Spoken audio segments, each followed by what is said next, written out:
जइहे जुम्मा पढ़े, जब रुकू में यहाँ जइहे तो पिछली दुकान तख्ता खुली, तो जब सजदम जइहे तो आधा मामला गायब, आधा अब पीछे जो नमाज पढ़ते वहू के नमाज खतरे में पड़ जाते। ऐ नौजवानों, याद रखो इस्लाम में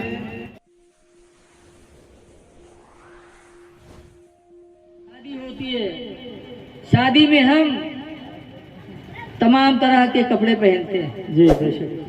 ऐ लोगों, ये लिबास अल्लाह ने जन्नत से उतारा है। कुरान हकीम में अल्लाह फरमाता है, या बनी आदम, ऐ आदम की औलाद, कद अंज़लना अलैकुम लिबासा, हमने तुम पर ये जन्नत से लिबास उतारा है। क्यों? युवाती सौआतिकुम मरीशा, इसलिए उतारा कि तुम्हारी इज्जत को छुपा ले और तुम्हें खूबसूरत बना दे। बेशक, सुभान अल्लाह। लिबास अल्लाह ने उतारा है कि ताकि इंसान पहने तो इज्जत भी छुपे और खूबसूरती भी बढ़े। जी बेशक। दो मकसद है लिबास उतारने का, लेकिन आज हमारे भाई लोग नहीं सोचते। जी बेशक। हमारा नौजवान आदमी पैंट पहनेगा तो इतनी चुस्त कि अगर देखा जाए पीछे से तो पिछली दुकान दो हिस्सों में बटी नजर आती है। कोई मतलब हमारी इज्जत की हिफाजत नहीं हो पाती। बेशक। नाराज न होना। आजकल लड़के पहनते पैंट और शर्ट, पैंट और शर्ट कहाते हैं कि तिरसठ कहाते हैं, कहाँ कहाते हैं भाई, पैंट शर्ट कहते हैं। यही जहाँ से पैंट खत्म वहीं से तिरसठ शुरू। ऐसे बच्चे जुमा नमाज पढ़ने जाते हैं तो उनके तो होते नहीं है, दूसरे के बर्बाद के क्या होता। जइहे जुम्मा पढ़े, जब रुकू में यहाँ जइहे तो पिछली दुकान तख्ता खुली, तो जब सजदम जइहे तो आधा मामला गायब, आधा अब पीछे जो नमाज पढ़ते वहू के नमाज खतरे में पड़ जाते। ऐ नौजवानों, याद रखो इस्लाम में 7 रुकन है, 6 रुकन है,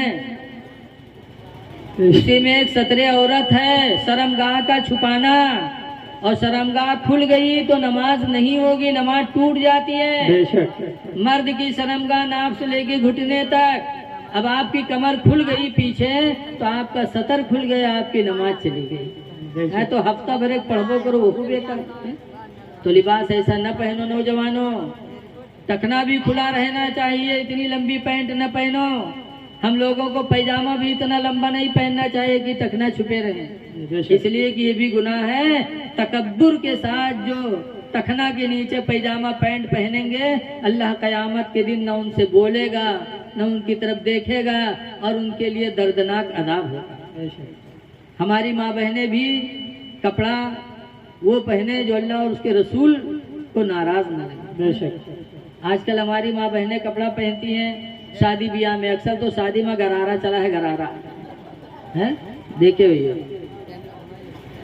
और वो तकब्बुर का लिबास है, बोलो घमंड का लिबास।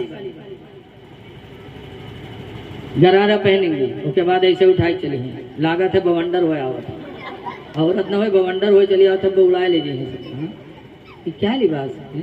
बेशक। अगर वो पैर में फंस जाए तब मुँह बले तो गिरी है तो मुँह के का हाल हो।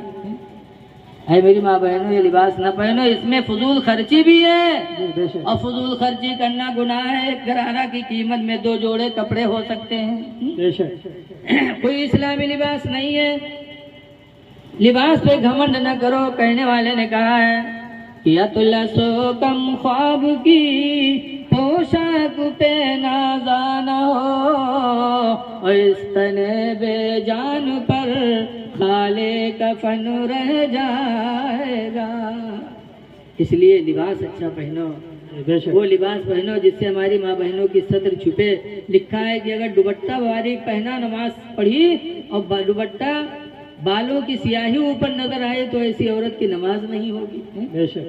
तो इस पे जरा ध्यान देना चाहिए। हमारी बहुत सी माँ बहनें नकाब पहना था, नकाब तो नकाब के धज्जी उड़ा देते।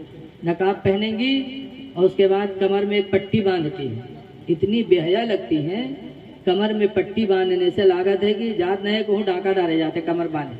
आजकल आदमी क्या करता है? अरे मेरी माँ बहनों, खुदा के वास्ते नकाब पहना करो तो पट्टी न बांधा करो, खुला रहे दो। जिस्म से ढीला नकाब होना चाहिए।